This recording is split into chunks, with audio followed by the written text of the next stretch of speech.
Hello everyone, myself Dr. Tanu Shrivastava, chemistry lecturer GGIC Vijaynagar Ghaziabad.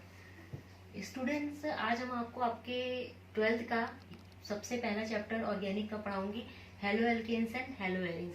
किसी भी topic को start करने से पहले हमें सबसे पहले ये पता होना चाहिए कि हमारा जो टाइटल है उसका एग्जैक्टली मीन क्या है, हमें उसके अंदर उसके बारे में पढ़ना क्या है। यहाँ पे देखिए, पहले हम क्या पढ़ना है हमें haloalkanes. It is not a hello, hi. It is a hello. Hello for halogen. Halogen हमारे कौन से होते हैं? हमारे पीरियोडिक टेबल में 17 ग्रुप के एलिमेंट को हम क्या कहते हैं? हेलोजन। इसको हम एक्स से डिनोट कर सकते हैं। आपके हेलोजन कौन कौन से हैं? Fluorine, chlorine, bromine and iodine. They all are halogens. General हम क्या करते हैं? एक्स लिख देते हैं। अब हमें क्या, इसके लिए हम इसे क्या लिखते हैं? हेलो। अब आपका एल्केन्स क्या है?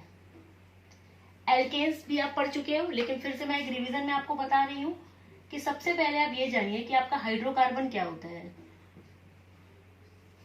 हाइड्रोकार्बन बेसिकली क्या होता है कि hydro and carbon. Hydro means hydrogen, carbon means carbon.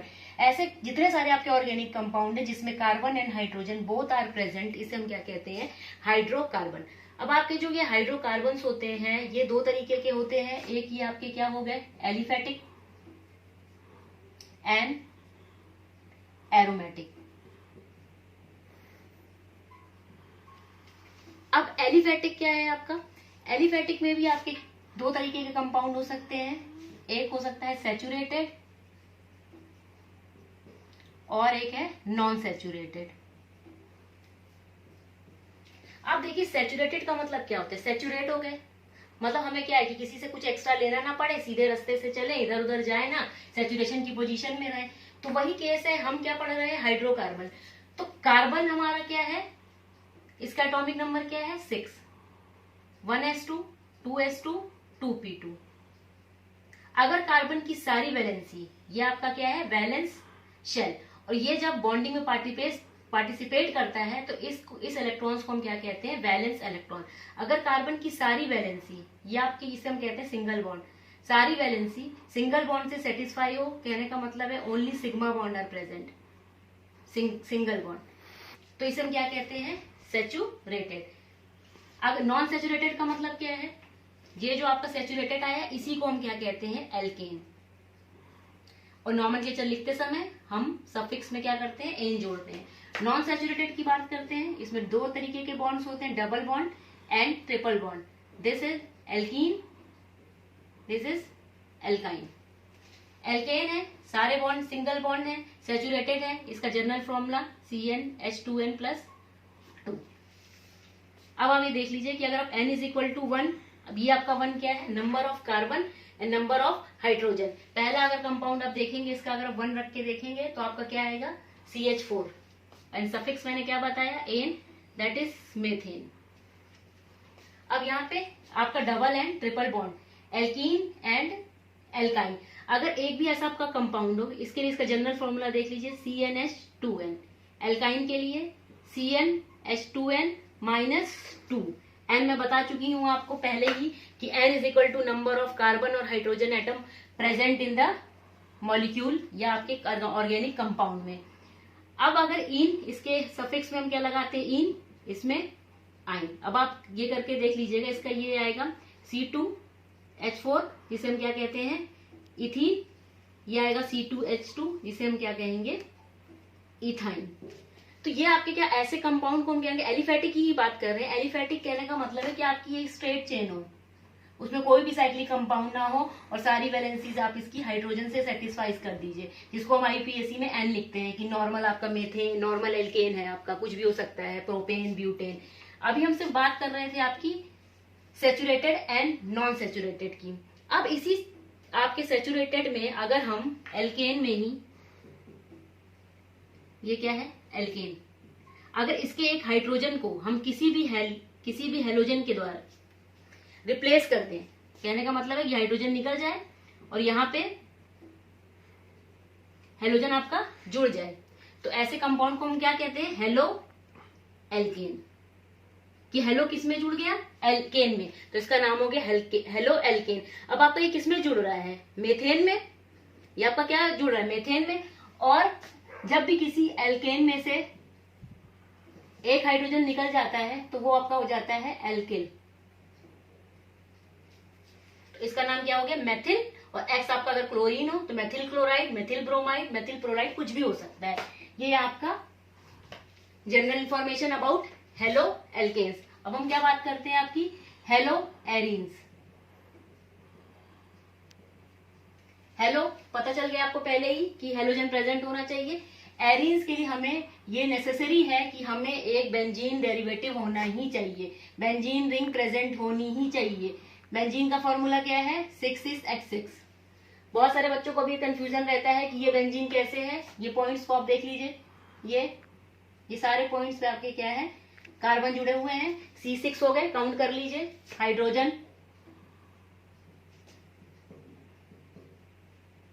अब क्या है, कार्बन की वैलेंसी। हम देखिए स्ट्रक्चर ऐसे ही बनाते हैं, हम सबसे पहले ये देखते हैं कि हमारे कार्बन की वैलेंसी कितनी है। कार्बन की वैलेंसी ये मैंने आपको बताया कि इसके 4 वैलेंस इलेक्ट्रॉन है, तो इसकी वैलेंसी आपकी क्या हो गई, 4 हो गई। तो 1 2 3 एक वैलेंसी रह गई, यहाँ एक डबल बॉन्ड, यहाँ एक डबल बॉन्ड, यहाँ। इसी को हमने शॉर्ट फॉर्म में हम इसको ऐसे लिख सकते हैं। और अब आगे जब ये चैप्टर पढ़ोगे तो बुक में आप यही स्ट्रक्चर देखोगे, ये अलग नहीं है।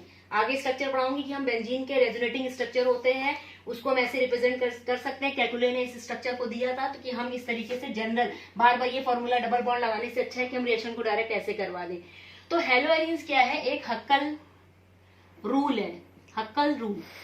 4n+2 pi electron. अगर 4n+2 पाई इलेक्ट्रॉन्स प्रेजेंट है तो सारे आपके जो भी कंपाउंड होंगे एरोमेटिक होंगे, ऑर्गेनिक के। एरोमेटिक की ये कंडीशन है कि ये इस रूल को फॉलो करना चाहिए। कैसे, अगर आप n=2 रख के देखिए तो 6 आएगा, 6 पाई इलेक्ट्रॉन। बेंजीन देखिए इसमें 6 पाई इलेक्ट्रॉन है। 6 पाई कैसे हैं इसमें, ये देखिए एक सिग्मा पाई, ये sigma pi, sigma pi, 3 pi bond हो गए। मैंने बताया था पहले ही आपको 11th में कि 1 bond is equal to 2 electrons. 3 pi हो गए तो 6 इलेक्ट्रॉन। और अगर 6 हो 10 हो तो हम ये क्या कहते हैं कि ये हमारा जो कंपाउंड है वो आपका एरोमेटिक है। अब बेंजीन रिंग होनी चाहिए, बेंजीन रिंग होनी चाहिए, तो इसे हम क्या कहेंगे, एरीन्स। लेकिन इसी में अगर हेलो जुड़ जाए तो उसे हम क्या कहते हैं, हेलो एरीन्स। अब इसी एक हाइड्रोजन को आप यहाँ से किसी भी एक हाइड्रोजन को रिप्लेस कर सकते हैं, ऐसा नहीं है कि यही हमें करनी है। सारे हाइड्रोजन इक्वली है, तो आप कहीं से भी एक हाइड्रोजन को रिप्लेस करके यहाँ पे क्लोरीन लगा दीजिए,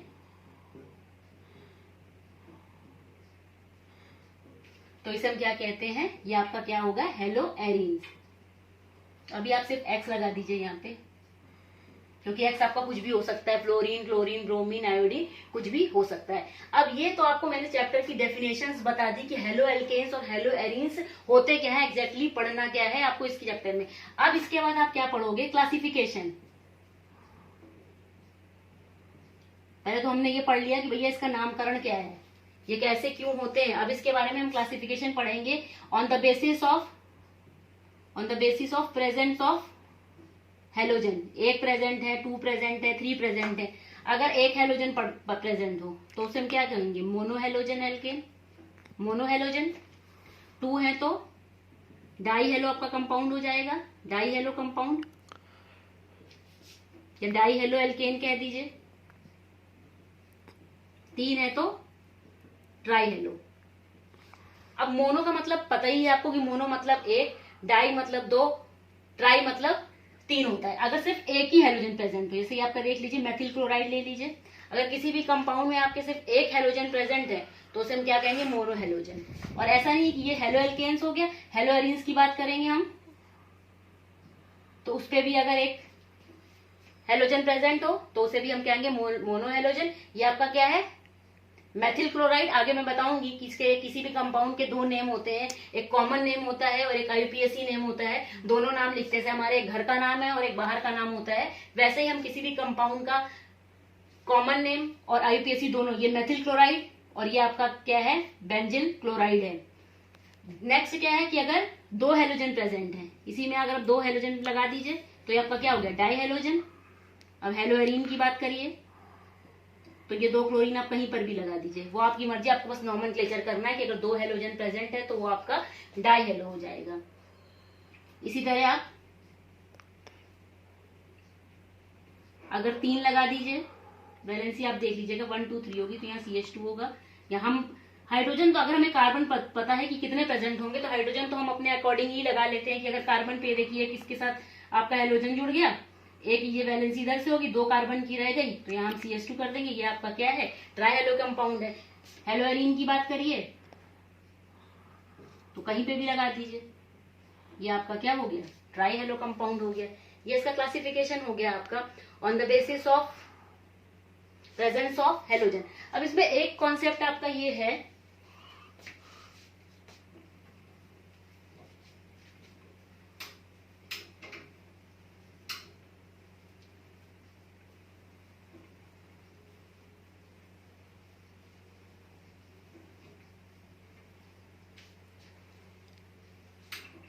दो टर्म्स आते हैं, आपने सुना होगा जेम, देखिए जेम एंड विसिनल।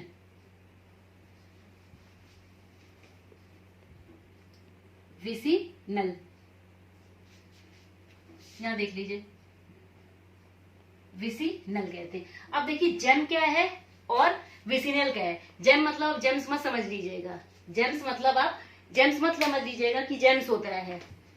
जेम का मतलब जेम कार्बन, अगर हम आपसे कह रहे हैं कि जेम क्या होगा और विसिनल क्या होगा, हमने इसमें 2 हेलोजन लगा दिए, ठीक है, आप इसमें 2 हेलोजन लगा दो, ठीक है, और ये ऐसा कंपाउंड है, इसमें लगा दिया, ठीक है। अब इसको ऐसे कर दीजिए, ठीक है, और यहाँ पे ऐसे कर दीजिए। आपको दोनों में कोई डिफरेंस लग रहा है कि कौन सा है?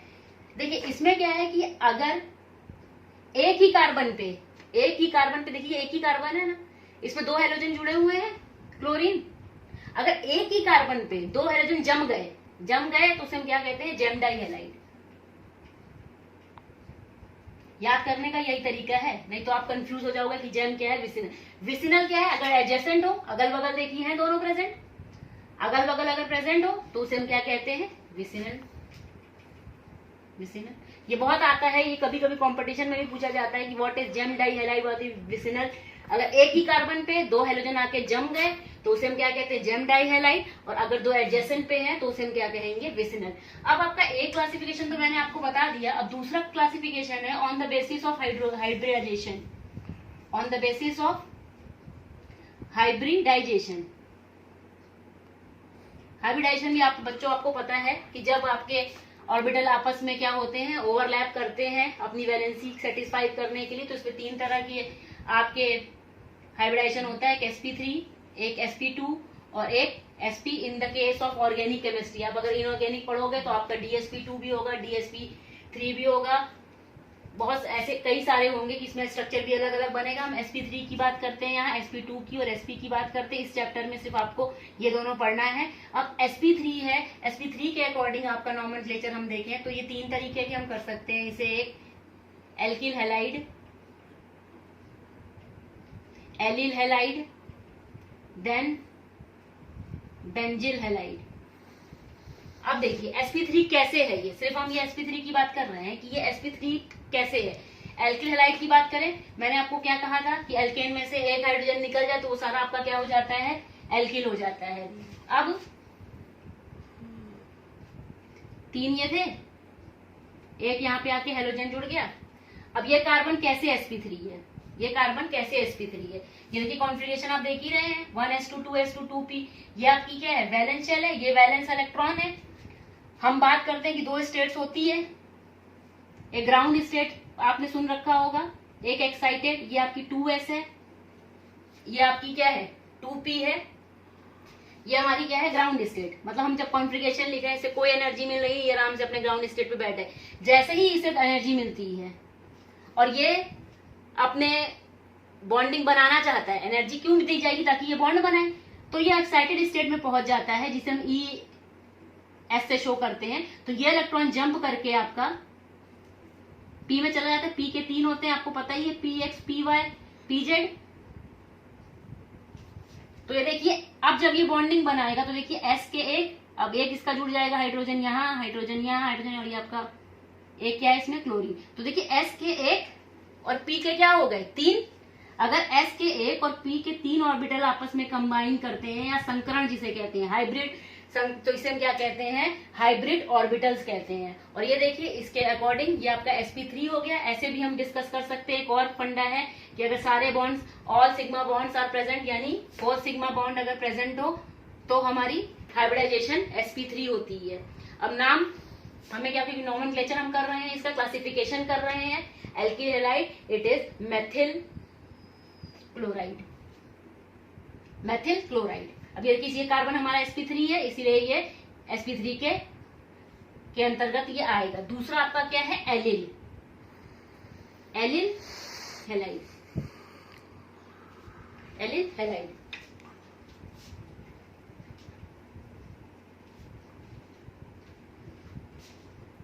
देखिए CH2 CH CH2 Cl।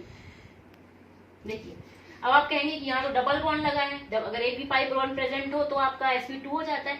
लेकिन एलिल की डेफिनेशन क्या है कि sp2 कार्बन से या sp2 हाइब्रिड वाले कार्बन से जुड़ा वो कार्बन जो sp3 होता है उससे जुड़ा ये जो हमारा हैलाइड है, इसकी वजह से इसका नाम क्या होता है, एलिल हैलाइड। इस ग्रुप को हम क्या कहते हैं, एलिल, इसे कहते हैं एलिल ग्रुप। और इससे कोई हैलाइड जुड़ा हुआ तो उसे हम क्या कहते हैं, एलिल हैलाइड। और इसकी बात करेंगे हम इस कार्बन की, तो ये एक सिग्मा, दूसरा क्लोरीन के साथ है। हाइड्रोजन लिखने का मतलब ये नहीं होता है कि ये हाइड्रोजन से जुड़ा है, क्योंकि हम जब लिखते हैं तो हम ऐसे बॉन्डिंग बनाते हैं कि ये एक क्लोरीन है और ये एक हाइड्रोजन है, इधर वाली वैलेंसी इस वाले कार्बन के साथ है, और ये आपका एक पाई है। तो अगर मैंने कहा था कि sp2 हाइब्रिडाइजेशन है 3 सिग्मा और 1 पाई, और इस तरीके से आप हाइब्रिड और ऑर्बिटल से भी क्या कर सकते हैं, आप चेक कर सकते हैं कि हाइब्रिडाइजेशन क्या है।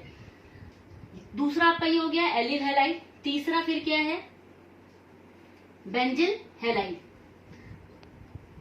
ये स्टार्टिंग में आपके ऑर्गेनिक का सबसे फर्स्ट चैप्टर है। अगर आप ये नहीं जानोगे कि आपका एल्किल हैलाइड क्या है, या एलिल कार्बन भी हम इसे कहते हैं, एक साथ कोई भी ग्रुप हो सकता है, ऐसा नहीं कि अल्कोहल हो जाए, आप जितने भी ग्रुप पढ़ोगे, एल्डिहाइड है, कोई भी ग्रुप अटैच हो सकता है, तो हमें ये पता होना चाहिए कि हमारा एलिल ग्रुप कौन सा है या एलाइलिक कार्बन कौन सा। इसे हम क्या कह सकते हैं, इसे कभी कभी पूछा जाता है कि ये कंपाउंड है, व्हाट इज एलाइलिक कार्बन, या कौन सा कार्बन एलाइलिक कार्बन है, तो आप ये करोगे नहीं, sp2 से जुड़ा हुआ ऐसा कार्बन जिसकी हाइब्रिडेशन sp3 हो उसे हम क्या कहते हैं, एलिल एलाइलिक कार्बन।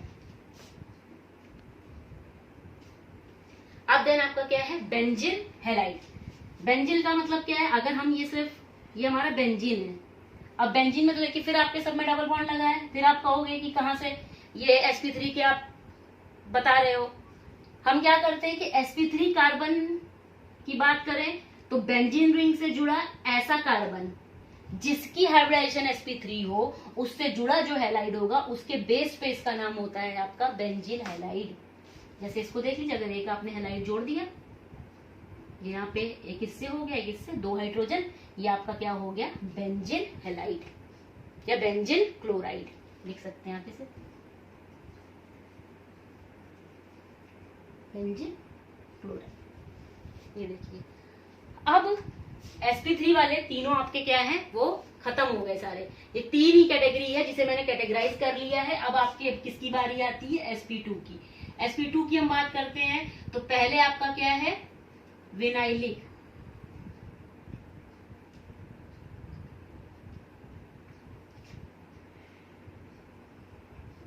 अब आप ये बात करिए कि आपका विनाइलिक हैलाइड जो क्या है वो होता क्या है, और दूसरा आपका क्या है, एरिल। अब हम ये कह रहे हैं कि sp2 होना चाहिए, आपका कार्बन क्या होना चाहिए, sp2 होना चाहिए। ये देखिए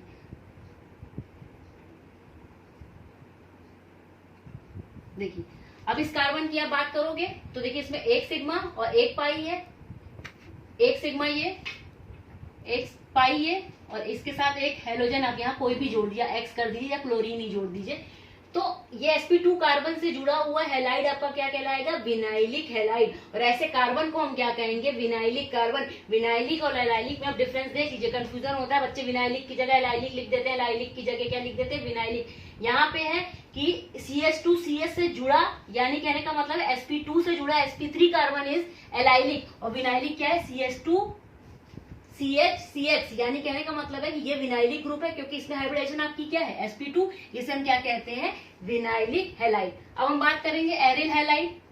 एरिल हैलाइड जैसे आप ये कह सकते हैं आपका जो एरीन्स है, यानी सिर्फ आपकी बेंजीन रिंग हो, उस बेंजीन रिंग से क्या हो, डायरेक्ट अगर कोई भी हेलोजन आपका जुड़ा हो, कहीं भी जोड़ दिए इस पोजीशन पे कहीं से भी, तो ये आपका क्या हो जाता है एरिल हैलाइड। क्लियर हो गया ये आपको। अब इसकी क्या है क्लासिफिकेशन, क्या है सारी खत्म हो गई है, क्लासिफिकेशन इसका खत्म हो गया। अब हम स्टार्ट करेंगे नॉमेनक्लेचर। नॉमेनक्लेचर में हम बाद में आपको बता रखा है कि नॉमेनक्लेचर सब समझते हो, नामकरण होता है आपका, वैसे ही होगा कि आप एक अपने हिसाब से रख देते हो घर का नाम, लेकिन जब पंडित जी आते हैं तो फिर आप उसका क्या करते हो, निकालते हो कि किस राशि का है, किस गोत्र का। तो उसी तरीके से हम क्या करते हैं, हम IUPAC में भी वैसे ही करते हैं कि किसी भी कंपाउंड का क्या होगा, एक कॉमन नेम होगा और एक क्या होगा IUPAC आपको पता ही है, international union of pure and applied chemistry, उसके अकॉर्डिंग हम किसी का भी नॉमेनक्लेचर करते हैं। जैसे कि क्या है, अगर हम इसको सिंपल कंपाउंड आपका लेते हैं, इसका हम नॉमेनक्लेचर करते हैं। अब इसका अगर हम आपसे कॉमन नेम कहते हैं, सबसे पहले तो ये आपको फिर से एक बार रिवाइज कर दे रहे हैं कि आपको पता है कि अगर एक कार्बन हो तो मेथ, 2 हो तो एथ, फिर 3 हो तो pro, but, pent, hex, hept, oct, non, dec, इस तरीके से हम लिखते हैं। अगर एक कार्बन है तो आपका क्या हो गया मेथेन, ये हुआ एल्केन, इसमें से एक हाइड्रोजन निकल गया तो देन आपका क्या हो गया मेथिल, और ये क्या है क्लोराइड है, तो ये इसका क्या नाम हो गया मेथिल क्लोराइड। लेकिन ये इसका क्या है कॉमन नेम है, हम IUPAC की बात करेंगे तो क्या करेंगे, IUPAC में हम क्या लिखते हैं कि जो भी हमारा सब्स्टिट्यूएंट या कहिए इसे या फंक्शनल ग्रुप कहिए, वो अगर जुड़ा हुआ हो तो सबसे पहले हम इसे क्या लिखते हैं, इसका प्रीफिक्स में लिखते हैं हेलो, और देन आप इसका क्या लगाएंगे एल्केन। तो ये अब क्या हो गया, हेलो की जगह आपका क्या है यहाँ पे क्लोरो, एल्केन की जगह एक कार्बन है मीथेन है, तो इसका नाम क्या हो गया क्लोरोमीथेन। दूसरा कंपाउंड ले लीजिए,